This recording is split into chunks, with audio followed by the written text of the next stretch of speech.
그래서 번아웃인 사람들의 특징이 아무리 동기부여를 해줘도 받아들이지 않아요. 번아웃보다 더 중요하게 얘기하려고 하는 게 저 보어아웃이에요. 중요한 건 우리 조직에는 번아웃보다는 보어아웃이 훨씬 더 많아요. 이 세 개의 사진을 보여드릴 거예요. 우리 이거 아세요? 이거 아세요? 의외로 연식이 되시는군요. 자, 까만색일 때 무겁죠? 흰색일 때 이거 어떤 상태예요? 완전히 타버린 상태. 얘는 뭔지 알죠? 숯이에요, 숯. 자, 숯은 뭐죠? 타긴 탔어요. 타긴 탔는데 얘는 다시 불을 붙이면 타죠. 차이는 뭐냐면 얘는 아직 미사용. 그래서 에너지는 엄청나게 많아요. 한마디로 이걸 사람으로 표현하면 잠재력이 엄청난 거예요. 자, 에너지는 어느 정도 썼지만 자, 우리가 숯불구이 이런 거 해 먹잖아요. 고기 충분히 익히고도 남죠. 어떻게 보면 약간의 연륜이 있는 사람들이에요. 내가 열도 내봤고 아직 가지고 있는 게 있어요. 자, 그런데 저 흰색은 저게 불 붙인다고 불이 붙어요? 안 붙죠. 얘는 완전히 에너지가 소진된 상태, 심지어 충전도 잘 안 되는 상태. 제가 뭘 얘기하고 싶냐면 번아웃이라는 걸 얘기하려고 해요. 그러면 이 세 개 사진 중에 번아웃에 제일 가까운 건 뭐냐면 얘예요. 완전히 타버린 거. 그래서 우리가 어떤 사람이 번아웃이잖아요. 이 사람을 번아웃으로부터 끄집어내려고 애쓰셔도 안 된다는 거예요. 왜? 이미 탔잖아요. 저게 번개탄 넣는다고 불이 붙어요? 안 붙어요.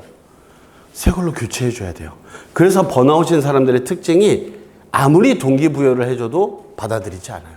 그러니까 못 받아들이는 상태 이미. 그래서 번아웃은 굉장히 경계해야 돼요. 그래서 번아웃에 빠지기 전에 우리가 그 방법을 알고 좀 빠르게 빠져나올 수 있는 걸 해야 돼요. 우리가 인지할 수 있을 때. 그런데 이 번아웃만 있는 게 아니라 좀 보어아웃. 요 말 들어보셨어요? 이거 아마 처음 들어보셨을 거예요. 진짜로 처음 들어보셨을 거예요, 아마. 제가 번아웃보다 더 중요하게 얘기하려고 하는 게 저 보어아웃이에요. 자, 요거 보여드릴게요. 자, 이게 뭘까요? 이제 어떤 거에 빠지게 되면 이렇게 돼요. 심리적으로는 공감 능력도 저하되고 무기력, 우울감, 부정적 생각, 짜증, 화, 불안감 막 증가하고 심리적으로는 신체적으로는 피로감, 면역력 약화, 만성 통증 막 저런 게 나와요. 자, 뭐에 대한 설명일까요? 좀 전에 얘기했잖아. 번아웃. 좋아요. 자, 번아웃의 대표적인 증상이에요.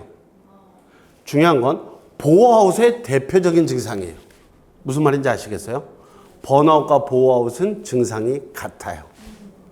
증상이 같아서 우리가 이 사람이 번아웃인지 보어아웃인지 구분할 수가 없어요. 중요한 건 우리 조직에는 번아웃보다는 보어아웃이 훨씬 더 많아요. 보어아웃 처음 들어보셨죠? 자, 우리가 요거 다른 것도 이해를 돕기 위해서 요렇게. 자, 심플한 그래프예요. 자, 요 가로축은 스트레스 레벨입니다. 내가 스트레스를 받는 정도예요. 자, 세로축은 퍼포먼스, 성과예요. 자, 조직은 늘 퍼포먼스니까. 자, 그런데 여기 보시면 이렇게 해서 1, 2, 3, 4. 지금 나의 위치 한번 생각해 보세요. 지금 현재 나의 위치. 나의 스트레스 레벨과 성과를 생각했을 때 어디쯤 와 있는지. 1, 2, 3, 4번 중에 어디쯤 와 있나요? 한 3번쯤 이미 정점 찍고 떨어지는 중인가요? 이제 나는 남은 일이 제로 되는 일밖에 안 남았나요, 그럼? 2번인가? 좋아요, 좋아요. 저랑 이렇게 협상하지 마시고, 자, 그냥 쭉 봤을 때, 요 4번의 영역이 뭐냐면 번아웃이에요. 이 번아웃은 스트레스 레벨은 엄청나고, 성과는 점점 떨어지고. 자, 우리가 알고 있는 스트레스의 상식 가운데서 이런 게 있습니다. 스트레스를 받게 되면 오히려 개인적으로 더 자극을 받고 동기부여를 받아서 성장한대요. 이런 얘기 들어본 적 있죠? 자, 그게 어디에 해당하냐? 2번이에요.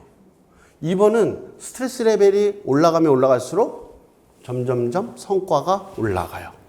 그런데 여기 정점을 찍는 순간이 언제냐면 내 에너지가, 우리 에너지 총량이 있잖아요. 무한이에요? 아니잖아요.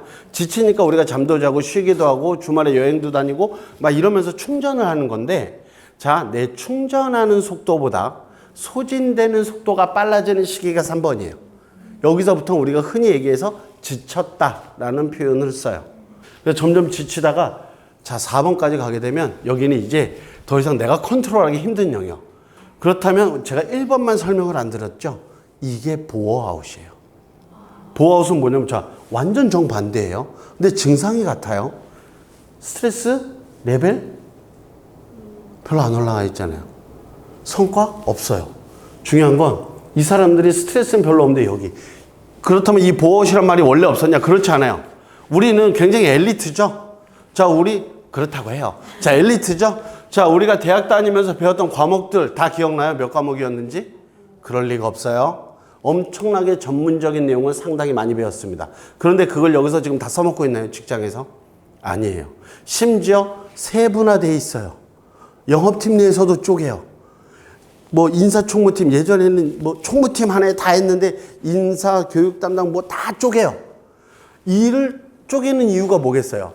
전문화 때문에. 그리고 표준화를 하기 위해서 매뉴얼이라는 걸 만들어요. 근데 중요한 건 이겁니다.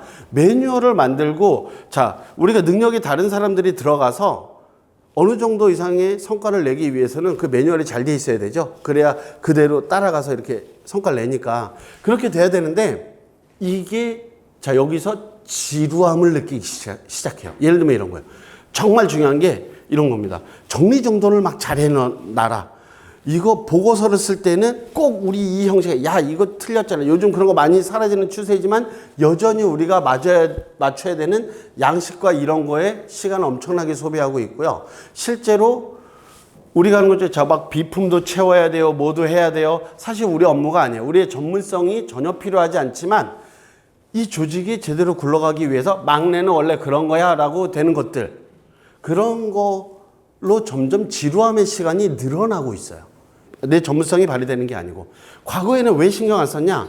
과거에는 소위 말해서 단순 노동자들이었어요. 이런 거 있죠? 나사 3바퀴만 돌리면 돼. 끝. 그리고 불량품만 우리 생활의 달인 보면 막 엄청나게 빠르게 골라내잖아요. 그런 사람들. 자, 그런 사람들은 왜 조직에서 신경 안 썼냐면 대체가 가능하니까. 그 노하우 사실은 몇 달만 일하면 비슷하게 해내니까. 그런데 이제는 전문성을 가진 사람들이 여기에 빠져들고 있어요.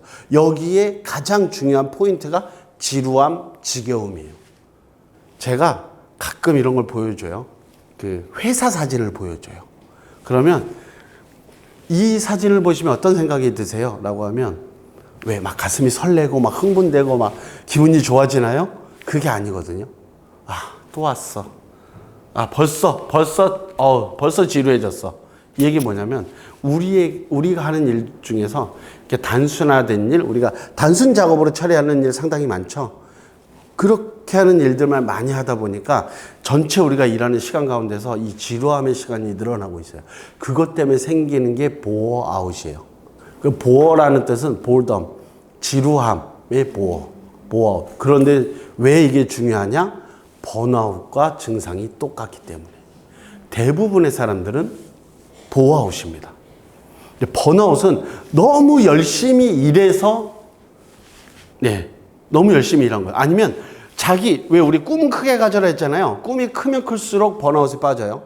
왜냐? 내 능력으로 막 했는데 자기가 최고로 원하는 만큼 못 왔어요. 그러니까 난 아직도 멀었네. 더 열심히 하다 에너지 소진 되면서 오는 게 번아웃이라면 보아웃은 뭐냐? 내 능력은 충분해요. 일이 너무 난이도가 낮아. 맨날 단순 업무하래. 그럼 이직률이 높아지는 거예요. 자, 이직률 높은 회사 잘 생각해 보세요. 이직률이 높은 직종 잘 생각해 보시면 단순 업무가 상당히 많기 때문이에요. 그래서 우리는 이제는 이 보아웃에 대해 신경을 써야 되고 그렇다면 이 보아웃을 어떻게 우리가 극복할 수 있는지 알아보도록 할게요.